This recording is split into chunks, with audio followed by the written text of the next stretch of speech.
Hey everybody, Kendall here. I wanted to do an updated NibQuest video. Got the new sheet, has some good examples, hopefully easier. But I thought I would do a little bit of example playthrough to help explain the game. You can play easier with jokers. These are wild cards and they can help. So if you include both, that's the easiest. You can do one or you can do none. Just as an example, you set up with a 5-card hand, and the first card that you draw determines where you enter. So we're going to enter through the south or the bottom side here with that. And for movement, maximum movement is 7 spaces. The jack can be 2 through 7, but actually once this appears, first thing we want to do, any jacks or queens, mark those out. So right here, this will not be the final location of the grail pin. But this now functions as a 2 through 7.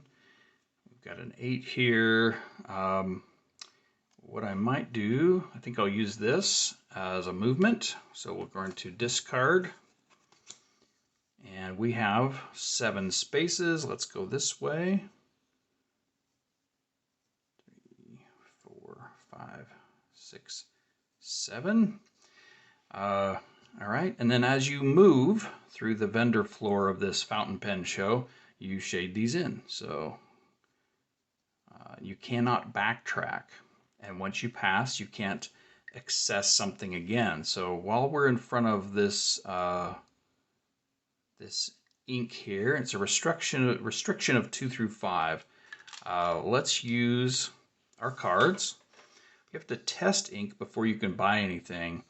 And you can see our ink area here. These all qualify as 2 through 5 since this can function as a lower number. And there's no suit restrictions here. So we can test 4 different inks. But you know, there's only 2 of each suit that you can test. So, but we've got 3 suits. We can test 4 inks. We do have to discard one. So let's discard this 2. And basically that lets us, and for speed I'm just using 1 pen, but you can use different pens or different colors.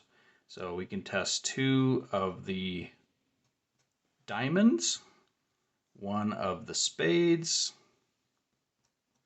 and 1 of the hearts. And then, you know, if you want, you can smear these or whatnot. And then you can give these names. This one is Ancient Copper. This one is Red Dragon. This one is Buttered Popcorn. And this one, we'll say this is Carbon Black. Okay, so we have tested these inks. We discarded one. Just because this functioned as a lower number, we can use it as something else later.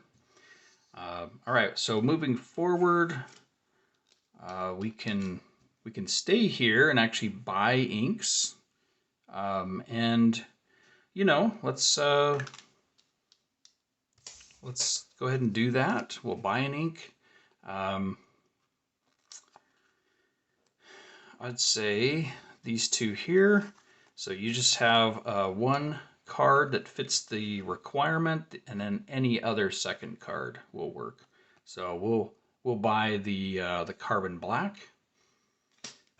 and we can fill in this ink bottle over here.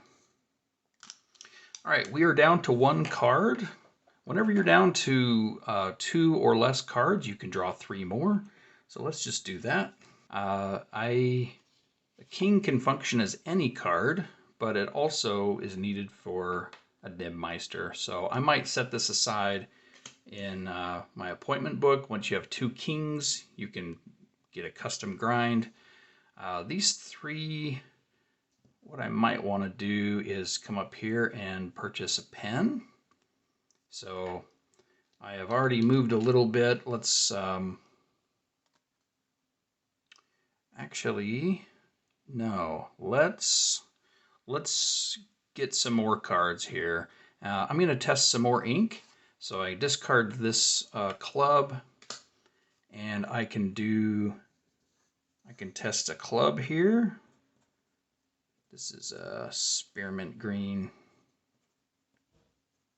And the 8 I can't, but this heart, I can test this ink here. This is SBRE brown. Okay, so I tested some more inks. Down to 2 cards. I can draw more. So I'm going to get 3 more cards. So I've got these cards handy, and we're going to buy a pen. This can only be hearts or clubs. You can only buy 1 thing from each vendor. Once I pass this, I won't be able to buy from this one again unless I came on this side. But we're okay on inks for right now. I want to demonstrate pens. So let's come over here. And let's see. One thing you have in mind is the value of the pen equals the number of cards. So let's go for this. Anything 8 or higher is kind of a nice way to go. We're going to say this 8 of hearts.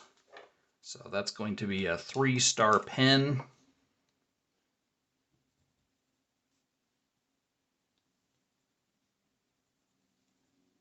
So it's going to need 3 cards and a card for the nib.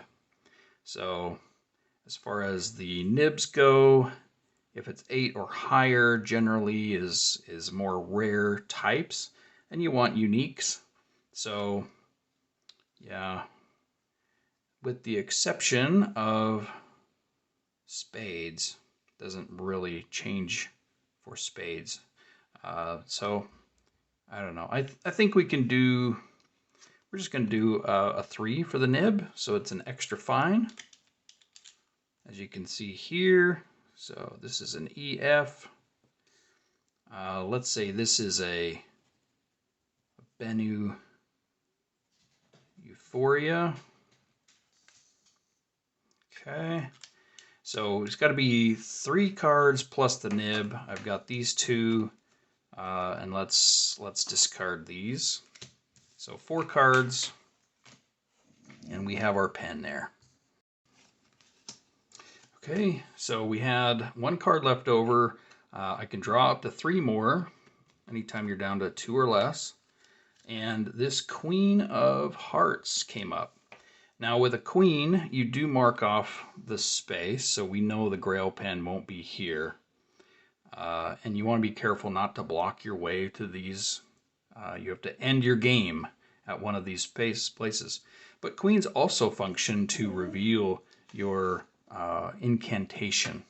So you have the Queen of Hearts, and the top of the discard right now is a 7 of clubs. So I look at this 7, and it's Aurea, A-U, I think I'm saying that right. So I write this in. And by the end of the game, you'll have 4 unique words, these Latin pen and paper related words for the secret incantation. This is really just for fun, but it helps with the theme, I feel like. So that's what you do with a queen. You mark off the area. You also can fill in a word. And then, of course, the queen functions as a 2 through 7, just like the jack or an ace. So we've got these 4 cards. I cannot buy from these vendors. I've already did these, so I'm going to mark these off. And yeah, so we would now use one of these cards for movement, and move forward. Okay, so we're gonna skip forward a little bit. Say I've moved up here. I'm in front of this vendor. Right now, I don't have a diamond or a club. You can discard one to change the suit, and you can discard another for the number. So what I do have is a 9, which could buy a luxury accessory. And if I really wanted, say, this display case, luxury display case, you need to have 8 through 10 of diamonds and then any second card.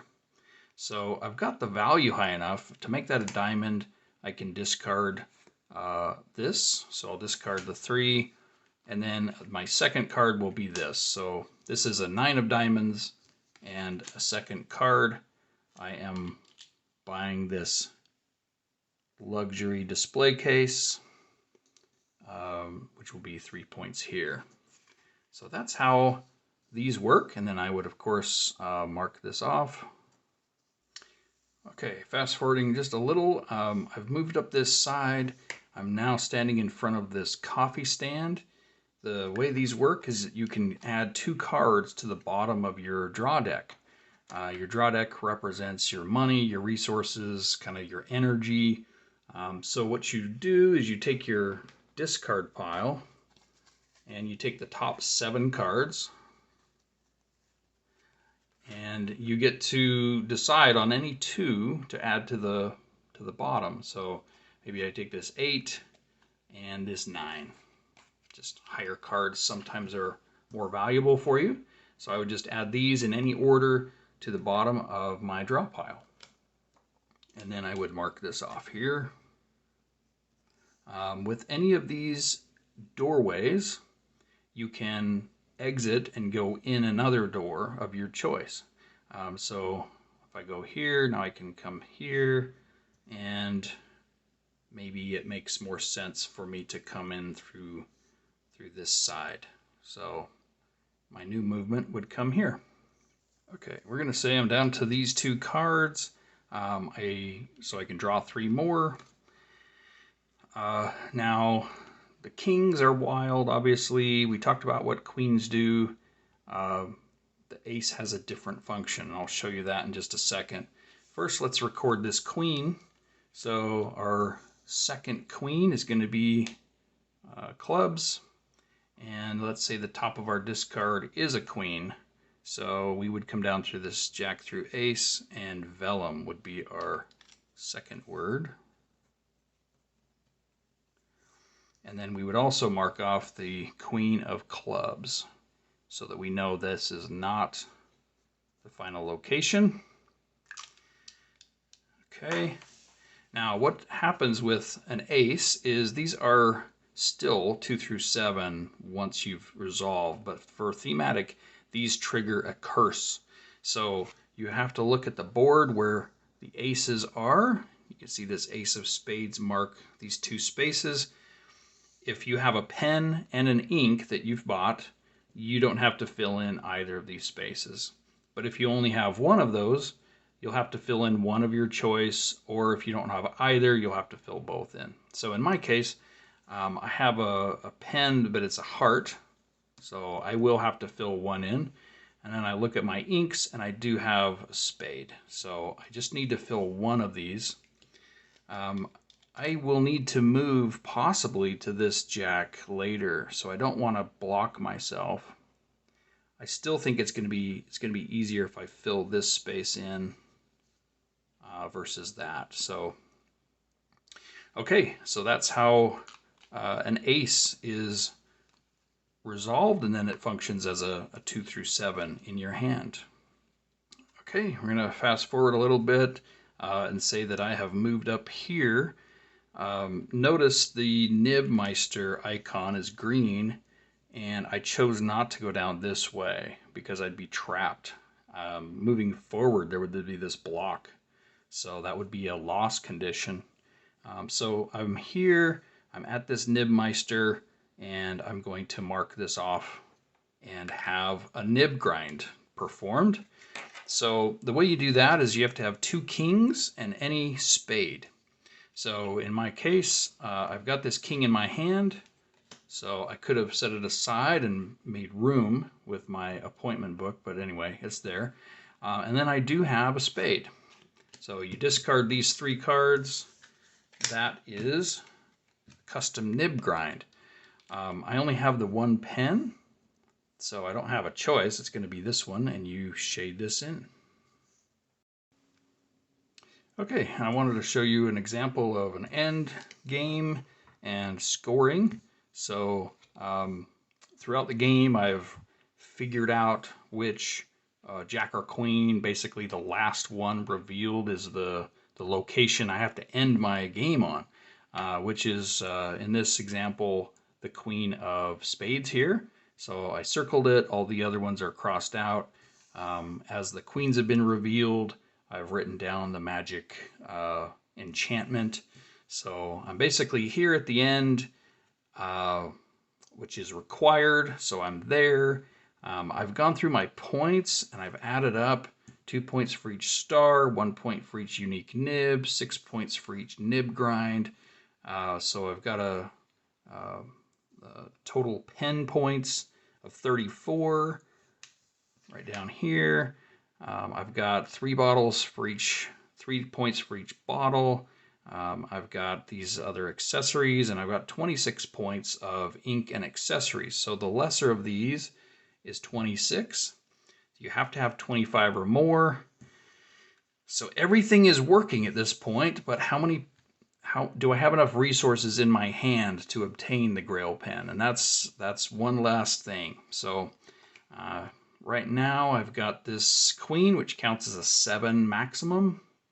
So we are at, what is this, 17 plus 7, so 24 points. We're 1 point shy. Anything in your appointment book doesn't count, so this joker or king wouldn't work. I would lose unless, the draw deck still has 1 card hasn't been drawn yet. Any cards in the draw deck count as well for this. So this would put me over that limit, and I would have more than 25 in cards remaining, in resources. So this would be a win. So based on the amount of points, if you have 35 or more, then you are a pen obsessive. 30 to 34, you're a pen fanatic, and 25 to 29 is a casual scribbler. So in this case, I would be a casual scribbler with a score of 26. Anyway, that's the game. I've got the full rules doc, this updated sheet linked, and the work in progress over on Board Game Geek, which will be there will be voting on contests coming up soon. So that's it. Let me know what you think. Let me know if you give this a try, and we'll talk to you next time. Thanks.